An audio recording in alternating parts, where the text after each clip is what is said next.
Hello दोस्तों, आपका स्वागत है solution by expert YouTube channel. दोस्तों, आज मैं बताऊंगा मालिक तथा अभिकर्ता के संबंध, relation of principal and agent, अभिकर्ता के कर्तव्य, ड्यूटीज ऑफ एजेंट। दोस्तों, अगर आपको ये वीडियो पसंद आए तो लाइक करें, सब्सक्राइब करें और शेयर करें। जो वीडियो मेरा पहली बार देख रहे हो सब्सक्राइब करें और बेल आइकन दबाएं, जिससे कि उनको आगे आने वाले वीडियो के बारे में जानकारी प्राप्त हो। दोस्तों, अभिकर्ता के कर्तव्य में पहला कर्तव्य होता है सौंपे गए कार्यों का कर्तव्य। सौंपे गए कार्यों का कर्तव्य, duty to perform his undertaking.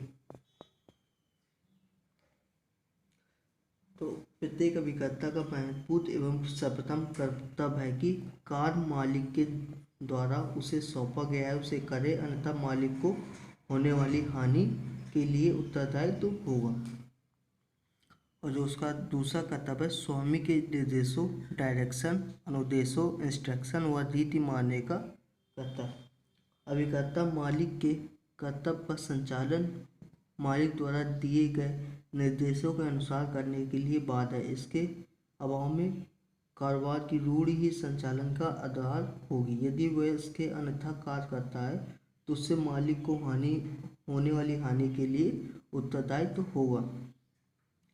कारोबार करने के लिए यदि उपाभिकर्ता की नियुक्ति की जाती है तो उसे ही उतने ही विवेक का प्रयोग करना चाहिए जितना कि साधारण बुद्धि वाला व्यक्ति अपने मामले में करता है। उसके बाद दोस्तों है तीसरा, धारा 211 के अनुसार मालिक के कारोबार के संचालन में अभिकर्ता का कर्तव्य।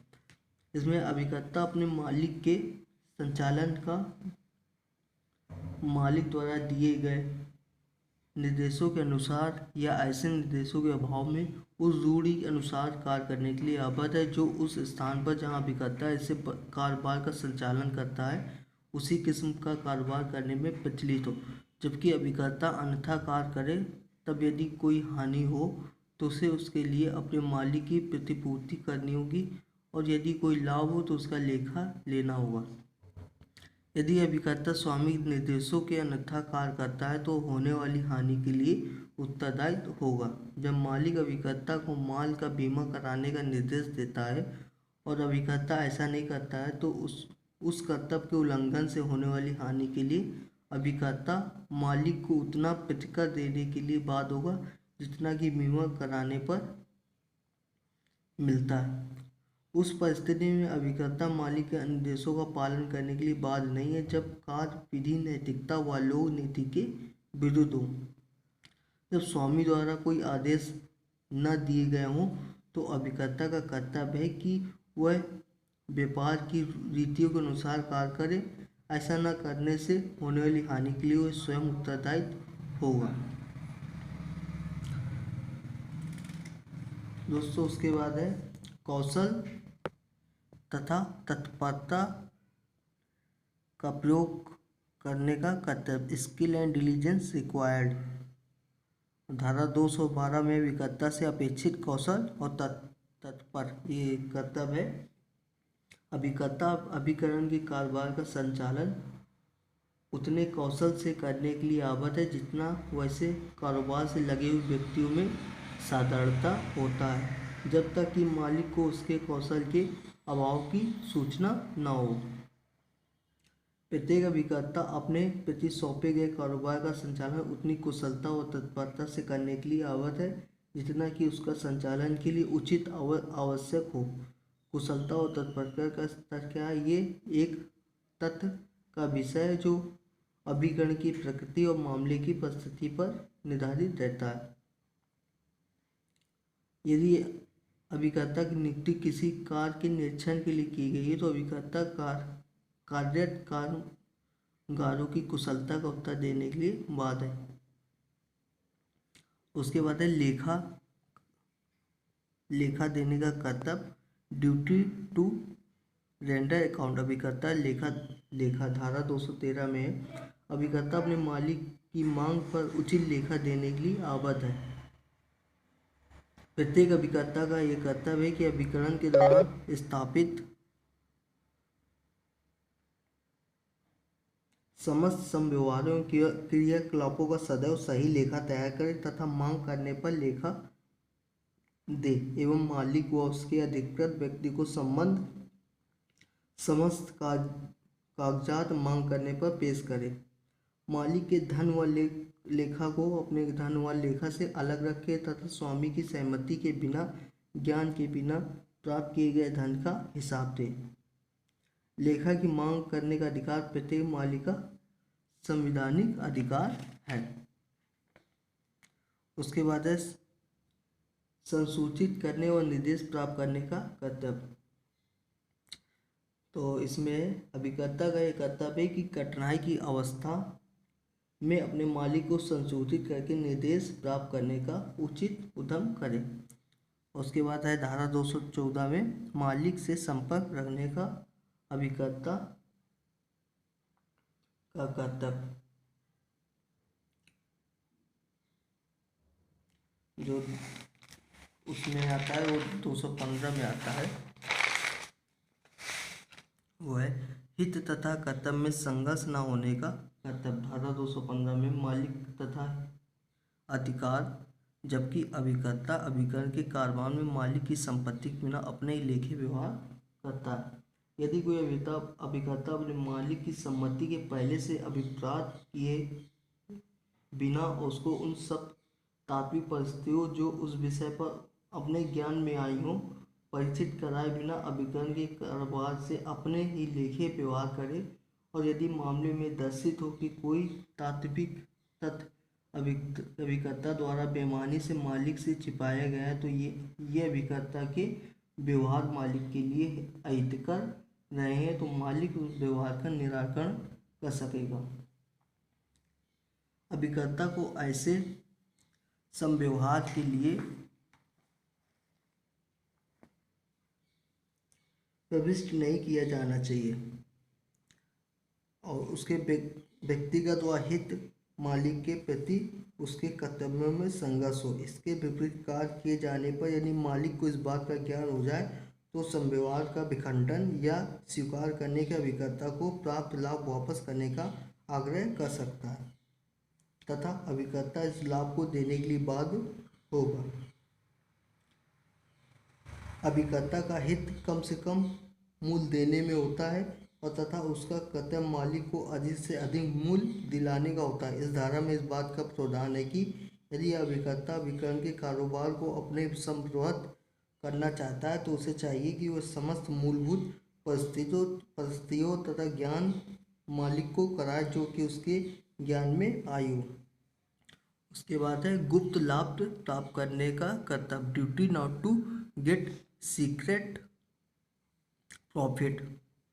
धारा 216 में है अभिकरण के कारोबार में अभिकर्ता की लेखा व्यवहार करने में प्राप्त फायदे पर मालिक का अधिकार। इसमें यदि कोई अभिकर्ता अपने मालिक के ज्ञान के बिना अभिकरण के कारोबार में अपने मालिक के लेखे व्यवहार करने के बजाय अपने ही लेखे व्यवहार करता है तो मालिक अभिकर्ता से उस फायदे का दावा करने का हकदार है जो अभिकर्ता को उस समव्यवहार से हुआ है। अभिकरण की संविदा का आवश्यक प्रसंग है कि अभिकर्ता अपने मालिक के प्रति विश्वसनीय पद पर आरूढ़ रहता है, अतः उसे अपने कर्तव्यों का पालन सद्भावना से करना चाहिए तथा प्रतिस्थापित विश्वास का दुरुपयोग नहीं करना चाहिए। उसे चाहिए कि वो अपने तथा संबंधी गुण के लिए गुप्त लाभ प्राप्त न करे। गुप्त लाभ का अर्थ वह है जो अभिकर्ता ने वेतन के अलावा प्राप्त किया है। घूसखोरी ऐसे लाभ का एक दृष्टांत है। यद्यपि ऐसा करने से मालिक को कोई हानि नहीं हुई है तो भी उत्तरदायित्व होगा। मालिक को धन देने का कर्तव्य, ड्यूटी टू पे सम्स। धारा 218 के निमित्त प्राप्त राशियों के संदाय अभिकर्ता का कर्तव्य। अभिकर्ता का परम कर्तव्य है कि जो भी धन मालिक के लेखे में प्राप्त हो उसमें अपना कमीशन काटकर शेष मालिक को लौटाए। ये हो सकता है कि वह धन शून्य व अवैध संव्यवहार के अंतर्गत प्राप्त हुआ है, इसके बावजूद भी अभिकर्ता उस धन को धारण करने के लिए अधिकृत नहीं है, क्योंकि यदि वह धन जो अभिकरण के कारोबार में मालिक के लिए उसने प्राप्त किया है इससे संबंधित एक वाद में निर्णय किया गया है। प्रत्यायोजन न करने का कर्तव्य, ड्यूटी नॉट टू डेलीगेट। धारा 190 में अभिकर्ता कब प्रत्यायोजन नहीं कर सकता है? तो प्रत्यायोजन न करने का कर्तव्य डेलीगेट प्रतिनिधि होता है। तो समान नियम यह है कि अभिकर्ता अपनी शक्तियों का प्रत्यायोजन या प्रतिनिधि नहीं कर सकता है, लेकिन कुछ ऐसी परिस्थितियां हैं जिनमें अंतर्गत वह शक्तियों का प्रत्यायोजन करने के लिए अधिकृत है। और इसका आपको 100 धारा में दिया है। तो धारा 190 में अभिकृत कब प्रत्यायोजन नहीं कर सकता? कोई अभिकर्ता उन कार्यों के लिए पालन के लिए जिनका स्वयं अपने द्वारा पालन किए जाने का भार उसके अभिव्यक्त या विवक्षित रूप से लिया हो, किसी अन्य व्यक्ति का विधिपूर्वक नियोजन तब तक के लिए सिवाय नहीं कर सकेगा जब तक वह अभिकर्ता का नियोजन व्यापार की मामूली रूढ़ि के अनुसार किया जा सकता हो या अभिकरण की प्रकृति के अनुसार करना आवश्यक हो। उसके बाद है अभिकरण का प्रत्यायोजन नहीं कर सकता है। ये कब होता है? When agent can not delegate. जो व्यक्ति स्वयं दूसरे व्यक्ति द्वारा कोई कार्य करने के लिए स्पष्ट व विवक्षित रूप से अधिकृत किया गया है, वो इसे फिर अन्य व्यक्ति को सौंप नहीं सकता। इस नियम का कारण ये है कि मालिक अभिकर्ता की ईमानदारी, निष्ठा, कुशलता, कार्य क्षमता पर विश्वास करते हुए उसकी नियुक्ति करता है, जिसके कारण मालिक तथा अभिकर्ता में सीधा संवाद स्थापित होता है। अभिकर्ता को दिया गया प्राधिकार व्यक्तिगत होता है, तो ऐसे प्राधिकार अन्य व्यक्ति द्वारा व्यक्त नहीं किए जा सकते।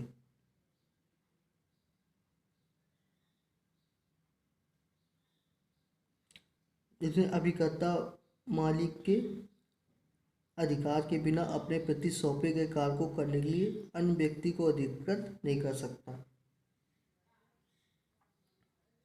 किन परिस्थितियों में नियोजन प्रत्यायोजन करने का विवक्षित अधिकार है? मतलब प्रत्यायोजन कब होता है?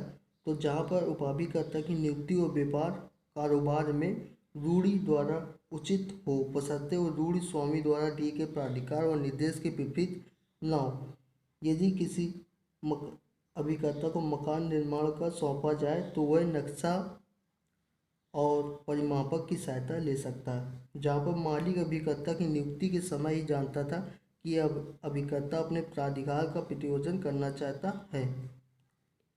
जहाँ पर मालिक अभिकर्ता के आचरण से ही यह आचरण की जाए कि अभिकर्ता अपने प्राधिकार का प्रयोजन करना चाहता है। आपातकालीन परिस्थिति में जहाँ पर अभिकर्ता के नियोजन के दौरान अप्रत्याशित आपातकालीन परिस्थितियाँ उत्पन्न हो जो अभिकर्ता को अधिकारों को प्रत्यायोजन करने के लिए विवश कर दें। दोस्तों, अगर आपको वीडियो पसंद आया तो लाइक करें, सब्सक्राइब करें और शेयर करें। धन्यवाद।